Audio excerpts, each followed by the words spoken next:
Hello and welcome. I'm Ellen Sutherland, and here we are being spiritual.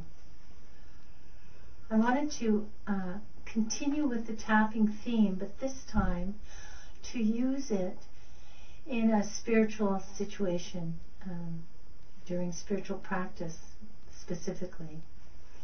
So let's see. Say you're doing your practice. Some exercises, certainly in my book, I have over 30 practices. You could do some every day. Some people have very particular practices. Of Course in Miracles has 365 lessons. You do one a day. So say you're doing your practice. It could be simply to apply peace in every situation. So, it's across the board intention.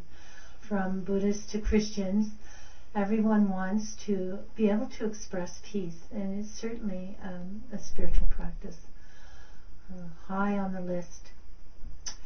So you meditate and dip into the deep and profound peace that's always present.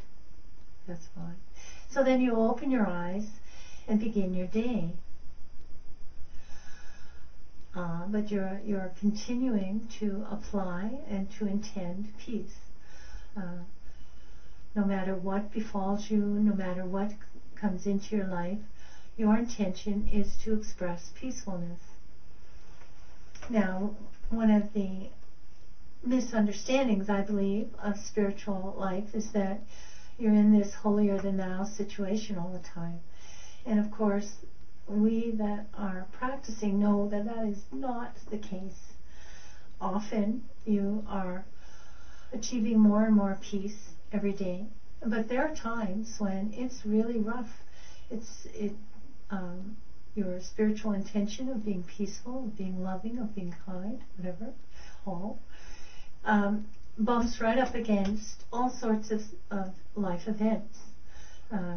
People doing things to you, people not doing things for you, people dying, people leaving, people, all sorts of things that can happen in your life. And, until you're not affected by any outside events, those are grist for the mill. Those are situations that bring up anything but peace until they don't.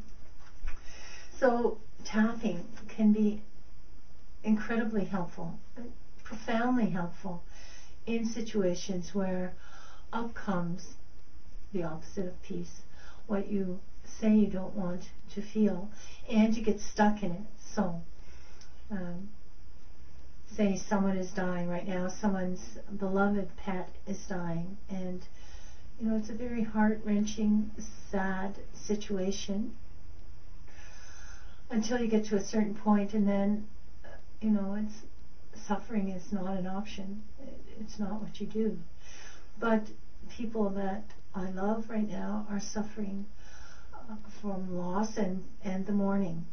And mourning occurs pretty well all the time. And so tapping can help you extract yourself from that mourning, extract yourself from those huge caught feelings that just don't seem to want to, you say, I surrender this, I let this go, and you may let it go for a nanosecond and back it comes. It just seems stuck in you. Or maybe you say, I surrender it, and it just feels bigger. The kind of situations and perhaps the reasons that might lead us to use tapping as a spiritual tool are resistance to practicing itself, avoidance behavior, loss and grief, anger from rage to annoyance, any unnamed fear that the lesson brings up, feelings of pressure and wanting to be perfect, feeling abandoned, alone, ashamed, confused, defeated, discouraged, disgusted, feeling dread or worry or helpless or trapped, uncertain or unworthy. And next week we will talk about using tapping to deal with these issues.